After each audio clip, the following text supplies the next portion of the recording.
Right, welcome back grade 8s. Today we're going to be talking about equations. So what are equations? This is something you have not dealt with just yet. So when we talk about equations, we talk about solving for that unknown. We talk about solving for that variable. So I'm pretty sure all of you back in the day used to go to the park. And in the park there was a really cool thing called a seesaw. Now a seesaw is based on the fact that little Johnny might be slightly heavier than little Sarah, or Sarah could be heavier than Johnny. So what's happening today is that we want to find out, why does a seesaw correlate or have anything to do with equations? And this is what I'm going to show you. An equation is when we have one side being equal to the other side. So what they're talking about is they're saying that this side, x plus 5, is equal to 10. And what that means is that this value needs to be the same as that value over there. So I talk about this sort of style of equation as something that we can do by just looking at it. We call it through inspection. Because if we were to say to ourselves, what number plus 5 gives me 10? I would say, well, if I said 5 plus 5, that would give me 10. And you are correct, because 5 plus 5 is 10. And that now means that my seesaw is balanced. My one side has to be equal to the other side, because that's what I'm saying by using this equal sign. Before we actually just jump to that and just say to you that x plus 5 is equal to 10, what we like to do as teachers is sort of, before we get to that variable, before we get to this unknown, we sometimes like to use a box, and we'd say that what plus 5 is equal to 10. Now this is something that you would have seen back in grade 5 or grade 6 and then going on to grade 7. But now all of a sudden we're using x. And this is a great way to sort of remind you that x is just an unknown. X, y, z, p, q, whichever variable we use, it's just an unknown value. We don't know what this value is. So this is why we start to use x's or y's, because we don't know what the value is. So we call it that variable. This is just a reminder to all of you out there that there's a reason why we have these special names. Variable meaning it can vary. We don't know exactly what the value is, so we just replace it with an x. And we are now trying to solve for x. We're trying to find that value for x. So if we bring this down, we got that x plus 5 is equal to 10. And through inspection, we can say that x is equal to 5. But now, how do we actually do that? What is the correct way of showing the teacher that we know how to solve for x? Because there is a proper way. And we say it's the proper way because equations are going to get a lot harder than x plus 5 is equal to 10 and what is the value of x. When I say a lot harder, a lot harder. So let's get these basics down now so we can get you sorted for when you get to grade 9, 10, 11, 12, and finally matric. So we notice that, again, starting with this x plus 5 is equal to 10, seems very easy. And I'm using this one because you can already know the answer. You know the answer is 5. So that's a great way to sort of feel comfortable about me going through this expression with you. So now I'm going to show you that, again, this is all about that seesaw life. So how am I going to get the one side to balance with the other side while solving for x? Well, we talk about isolation. Now, you might not be familiar with the word isolation, but you know that guy who just keeps talking in class or is really rude to the teacher or the girl. They sort of get taken down to the principal's office and put in isolation. They sit on their own. We want to isolate this x. We want to make this x sit on his own. And how are we going to do that? Well, next to the x on this side of the equal sign is a plus 5. So if I'm living that seesaw life like I discussed, all right, if I had 3 kids on this side and I had 3 kids on this side, all the same weight, you would agree that this is going to be a balanced seesaw life, wouldn't you? Because they're all the same weight and there's the same amount on either side. So if I were to say, and we go back to this equation now, also being represented as a seesaw, because right now this side is equal to that side. But now all of a sudden, I want to get rid of this. I want to get rid of this 5 here. So how do I get rid of it? Well, I need to take it away from this side of my seesaw. So if I take it away from this side of the seesaw, and I still want my equation to be balanced, I'm going to have to take the same amount away from the other side of the seesaw. Just like this little seesaw game we have over here. If I were to keep this balanced, and I said I'm taking little Sarah off this side, this is not going to be a balanced seesaw life anymore. So what I'm going to have to do is I'm going to do the same on this side. I have to take off Jack from that side. Now all of a sudden, I've got that balanced lifestyle again. So that's what we're going to do with this equation. I'm going to rewrite it over here just so you can see what we're doing still. X plus 5 is equal to 10. So we want to get rid of this positive 5. So what is the way to get rid of a positive 5? Well, if I said 5 minus 5, I'd be left with 0. And that's what we want. So I'm just going to put a minus 5 on this side. And what I do to the one side of my seesaw, I have to do to the other side of the seesaw. So I'm going to minus 5 on that side. Now, this shouldn't be too complicated, because if I have a minus 5 and a plus 5, that's going to cancel out to nothing, and I'm left with my x. So my job is done now. I've finally managed to isolate my x. And I continue to write on. 10 minus 5, I can do that sum. That is equal to 5. So now you've seen how we've managed to say that x is equal to 5, not through inspection, okay, like we did previously in the video, but through actually doing it in a way that I can show the teacher I know what's going on. Because it's all about putting our thoughts onto the piece of paper when it comes to mathematics. Because otherwise our teacher thinks we've either glanced over at someone next to us, we don't actually grasp the concepts. Because questions with equations are not worth 1 mark. They're probably worth about 5. And the teacher needs to see all of those steps. And without showing those steps, we can't get those marks.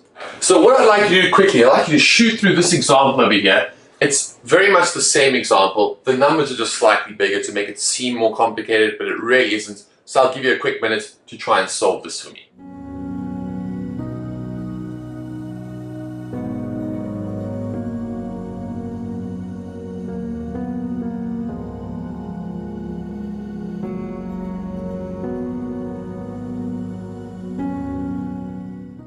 Alright, welcome back. I hope that was pretty straightforward after our previous explanation. Number 1, what do I need to do here? Well, I really want to try and get this x on its own, because that's what I'm trying to solve for. If you wanted to give yourself a heads up, you are asking yourself what plus 17 is equal to 36. If you wanted to try and work that out in your head, you can do that. But let's go back to what we were just taught. So I'm trying to find out what is x. Now, if I want to know what x is, I'm not going to be able to have anything else on this side of the equation. I need to get rid of everything except for my x. So again, this is my seesaw, and I'm trying to keep it balanced at all times while solving for x. So what is on my left-hand side? I've got x plus 17, and the right-hand side I've got 36. So I know I'm solving for x, so I need to get rid of this plus 17. So what does that mean I need to do? Well, I need to put a minus 17 on this side to get rid of the positive 17, and I'll need to put a minus 17 on my right-hand side. Now, through simplification, I'm going to cancel these out, because a negative 17 and a positive 17 gives me that 0, what I was looking for, which enables me to isolate my x. So now I can bring this down, saying x is equal to 36 minus 17. Alright, so now we finally managed to find what x is, but we need to simplify this side still. So we got x is equal to 36. Let's break it up. Always easier. I do this myself. I'm not going to say 36 minus 17 off the bat. I'm going to go 36 minus 10, which is 26, and then 26 minus 7, which is 19. So I now know that my answer is x is equal to 19. Isn't that easy? Right, so you might be thinking, why am I writing algebra on the board? Well, because we're dealing with variables, it means we're dealing with algebra. So let's just give you a quick reminder about those algebraic terms and what do they mean. Well, if I wanted to say x plus x.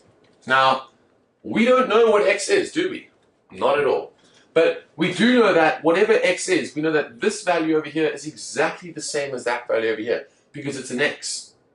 If I had to say x plus y, I know that x is x, I know that y is y, but what I do know is that these are not the same, because they're represented by different variables. So a variable, of course, can vary in its size, but if it's the same value, we will represent it with the same variable.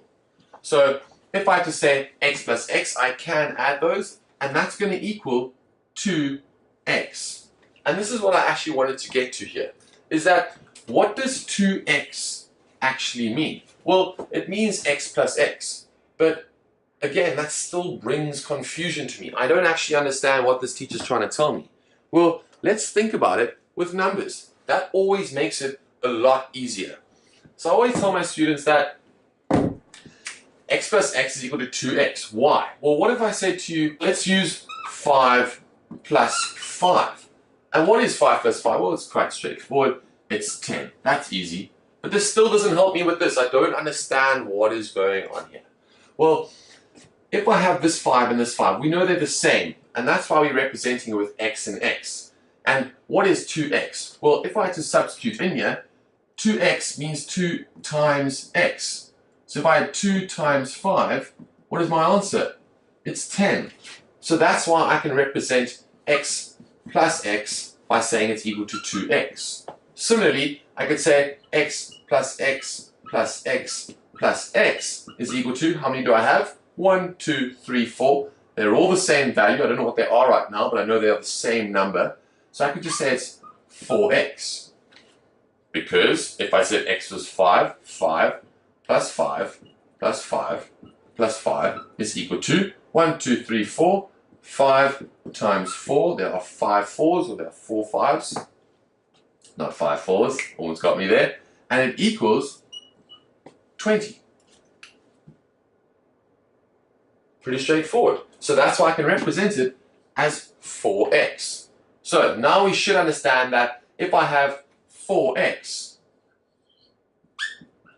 that simply means 4 times x. Got it? I hope so. So that brings us to our next type of equation.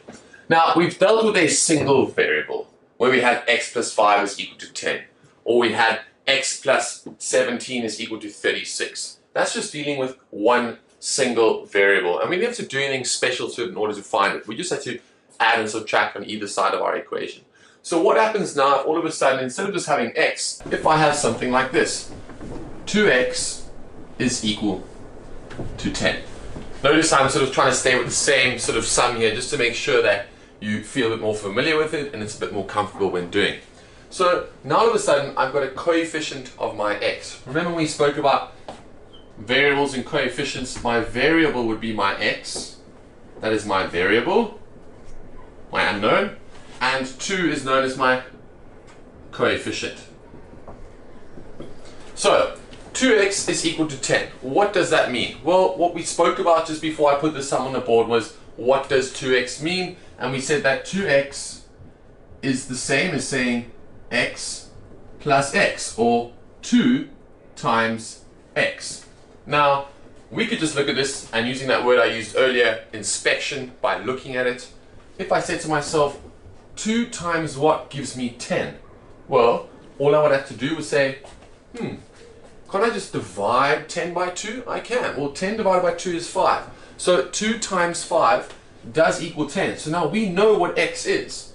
But is that the way we want to put it on our paper? No, it isn't. We want to know exactly what technique to use in order to show the teacher that we know that x is equal to 5.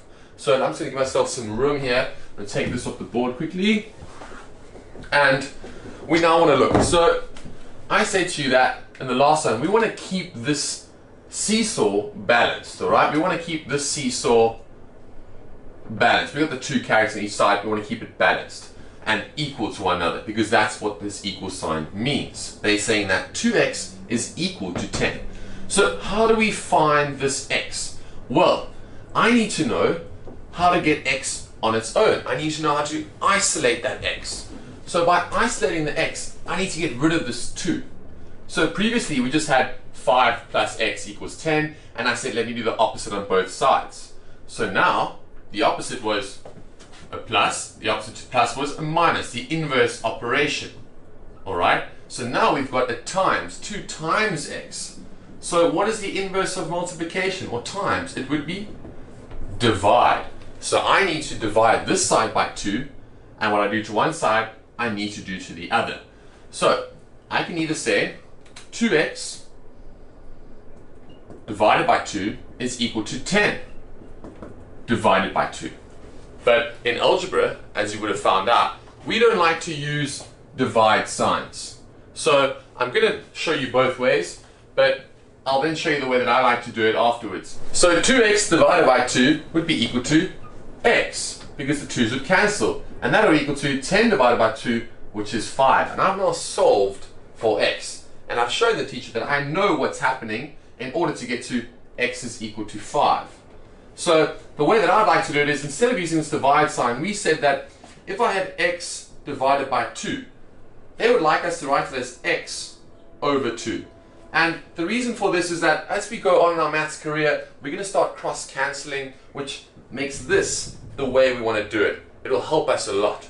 So what I'm going to do is I'm going to say that, I'm just going to leave this on the board so we can keep comparing, that 2x is equal to 10. Now I want to divide both sides by 2. So what do? I put them both over 2, which means divide. So I divide this by 2 and I divide that by 2. Now all I need to do here is I can cancel this 2 with that 2 and I'm left with my x, and I'll have x is equal to 10 over 2. Coming up from grade 6 and 7, we know that this is an improper fraction. Let's change it to a mixed number. The 2 divided into 10 equally goes to itself once, and it goes into here 5 times. So I'm left with x is equal to 5 over 1, and any number over 1 is equal to itself. It remains the same, so my answer is x is equal to 5. It seems more complicated, but I've thrown in all the steps just to make sure you've stayed with me, but it's not necessary to do all these steps. All I can say is that just cast your eyes over to here.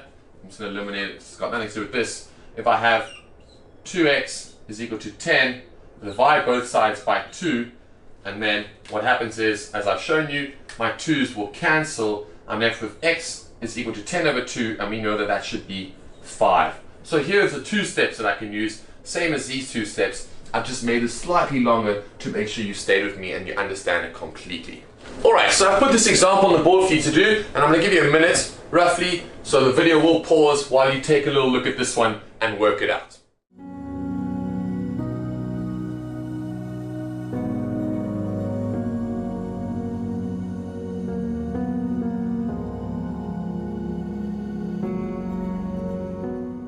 Alright, welcome back. I hope that was pretty straightforward for you. Sticking to our rules, if you just had to replay what we said to you in the previous example, it should have made a lot of sense to you.